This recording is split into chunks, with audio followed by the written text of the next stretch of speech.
नमस्कार दोस्तों, जैसा कि क्लास 12 का अब जो आपका रिवीजन टेस्ट होने वाला है वर्ष 2020-21 में भौतिक शास्त्र का, तो फिजिक्स का आप देख सकते हैं इस प्रकार से आपके स्क्रीन पर शो हो रहा है। ये निर्देश दिए हुए इसके हम आंसर की पर बात करेंगे। तो आपको पेपर सॉल्व बताया जाएगा इस वीडियो में, तो वीडियो को लास्ट तक जरूर देखना है, ठीक है। तो चलिए बात कर लेते हैं। पहले आप इसका स्क्रीनशॉट भी ले सकते हैं। देखिए प्रश्न क्रमांक 1 में टोटल कितने हैं, 70 नंबर का आपका ये पूर्णांक है। चलिए पहला देख लेते हैं। तो पहला क्या है, आपको दिया गया है कि सही विकल्प चुनकर लिखना है। न्यूनतम आवेश है, तो आपको न्यूनतम आवेश बताना है, ठीक है। तो देखिए न्यूनतम आवेश क्या हो जाएगा, देखिए न्यूनतम यानी सबसे कम आवेश। देखिए अगर हम देखिए आपका जो सबसे पहला हाथ जाएगा वो माइक्रो कूलम पर जाएगा, क्योंकि लेकिन मैं बता दूं माइक्रो कूलम की जो वैल्यू रहती है 10⁻⁻6 रहती है। लेकिन जबकि इलेक्ट्रॉनिक आवेश यानी मूल आवेश हम बोल सकते हैं जैसे, तो इसकी क्या रहती है 1.6 × 10⁻⁻19 कूलम। आप देख सकते हैं ये -19 ज़्यादा बड़ा है, लेकिन माइनस में है तो ये वैल्यू छोटी होगी, ठीक है। और एक कूलम बराबर आपको तो पता होगा कितने आवेश होते हैं, ठीक है।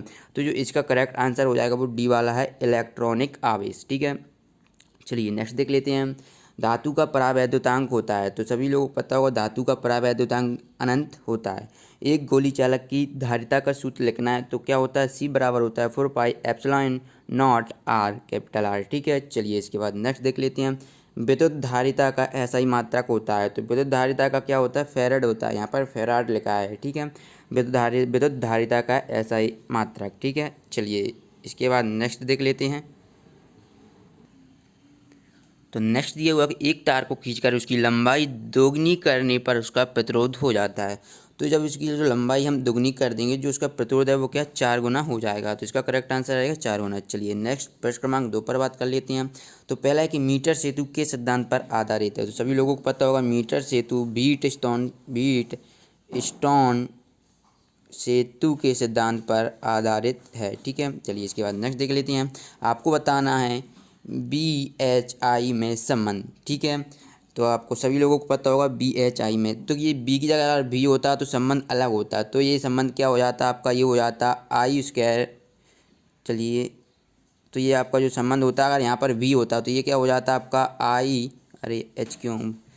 I² बराबर H² + B²। लेकिन यहाँ पर क्या आपको बी दिया हुआ भी नहीं दिया, तो ये आपका रॉन्ग हो जाएगा। तो इसका हम सही करेंगे तो सही क्या होगा, चलिए मैं बता देता हूँ। तो इसका जो सही होगा वो क्या होगा, B बराबर μ0 H + I, तो ये होगा, ठीक है। और इसका आप भी बता सकते हैं क्या होगा कमेंट बॉक्स में, ठीक है। चलिए इसके बाद नेक्स्ट देख लेते हैं। ध्रुव प्राबल्य का ऐसा ही मात्रक होता है, तो सभी को पता है एम्पियर मीटर होता है ध्रुव प्राबल्य का। चलिए इसके बाद नेक्स्ट है, आपको क्या दिए हुए कि 3 माइक्रोफैराड धारिता की 3 संधारित्र, ठीक है, श्रेणी क्रम में जुड़ी हुई है, तो तुल्य धारिता का मान ज्ञात करना है, ठीक है। मान लीजिए कि धारिता C1 देखिए तीनों की दी हुई है, तो C1 बराबर 3 दी हुई है यहाँ पर, C2 बराबर 3 और C3 बराबर 3, ठीक है। तो श्रेणी क्रम में जो कि फॉर्मूला रहता है वो क्या रहता है सभी को पता होगा, ये रहता है 1/C बराबर 1/C1 + 1/C2 + 1/C3, ठीक है। जब हम इनको जोड़ेंगे तो चलिए देख लेते हैं। देखिए C1 की वैल्यू यहाँ पर मैं 3 रखूँगा, ठीक है। तो यहाँ पर 3 रखूँगा तो ये क्या हो जाएगा 1/3 + 1/3 + 1/3, ठीक है। तो ये देखिए नीचे की सेम संख्या है तो ऊपर की तीनों वैल्यू जुड़ जाएंगी, तो ये 3/3 यानी कि वैल्यू कितनी आएगी 1 माइक्रोफैरड। तो यहाँ पर आपको क्या कर देना है 1 माइक्रोफैरड, ठीक है। चलिए इसके बाद ये सही जोड़ियाँ आपको दी हुई हैं, आप देख लीजिए, इसके आंसर आप स्वयं बताइए सही जोड़ियाँ, ठीक है।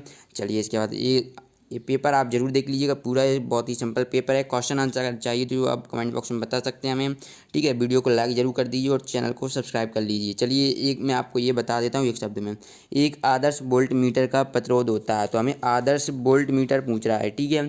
तो आदर्श वोल्ट मीटर का क्या होता है अनंत होता है, ठीक है। अगर यहाँ पर देखिए एक मैं बात बता दूं कि आदर्श वोल्ट मीटर को ही हम विभव मापी कहते हैं, अगर यहाँ पर विभव मापी होता है तो अभी हम अनंत लिखते हैं, ये बात ध्यान में रखना है, ठीक है। चलिए इसके बाद नेक्स्ट देख लेते हैं। स्वयं प्रेरकत्व, देखिए स्वयं प्रेरकत्व का मात्रक पूछे या अन्योन प्रेरकत्व का पूछे तो एक ही होता है और वो क्या होता है हेनरी होता है। इसके बाद आवेश के क्वांटमीकरण से क्या तात्पर्य है, तो मूल आवेश के पूर्ण गोलज में होना आवेश के क्वांटमीकरण का कारण है, ठीक है, यही तात्पर्य हो जाएगा उससे। और नेक्स्ट है पृथ्वी का विभव क्या होता है, सभी को पता होना चाहिए पृथ्वी का विभव जो होता है वो 0 होता है। किरचॉफ का प्रथम नियम किस नियम पर आधारित है, तो ये किस पर है आवेश संरक्षण के, और द्वितीय नियम ऊर्जा संरक्षण। चलिए क्वेश्चन देख लेते हैं कि पहला आपको दिया अनुगमन वेग से क्या तात्पर्य है। तो अनुगमन वेग से सभी को पता होगा, किसी चालक में मुक्त इलेक्ट्रॉन विद्युत क्षेत्र के प्रवाह में एक नियत औसत वेग से प्रभावित होती हैं। इस नियत औसत वेग को ही हम अनुगमन वेग कहते हैं, ठीक है।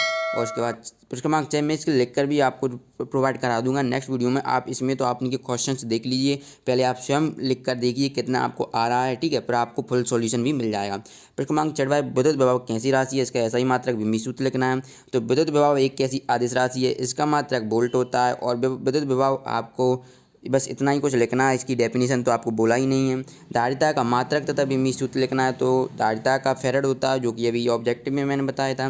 विद्युत क्षेत्र की तीव्रता को परिभाषित करना है। वेरी सिंपल क्वेश्चन हैं, ठीक है। अब ये जैसे कि आपका चैप्टर हटा दिया गया था, लेकिन फिर भी क्वेश्चन पूछे गए हैं। फैराडे की विद्युत चुंबकीय प्रेरणा के नियम लिखना है। फैराडे ने 2 नियम दिए थे, प्रथम नियम और द्वितीय नियम, ठीक है।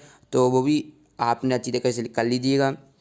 चलिए इसके बाद पूछा गया था बबर धाराएं क्या है, इनके अनुप्रयोग एवं हानि, ठीक है। क्वेश्चन नंबर 9 सिद्ध कीजिए कि वैद्युत द्विध्रुव की निरक्षीय रेखा पर स्थित किसी बिंदु पर विभव शून्य होता है। जबकि इसके अध्याय में पूछा गया था संधारित्र के सिद्धांत, संधारित्र किसे कहते हैं, इसका सिद्धांत समझाइए।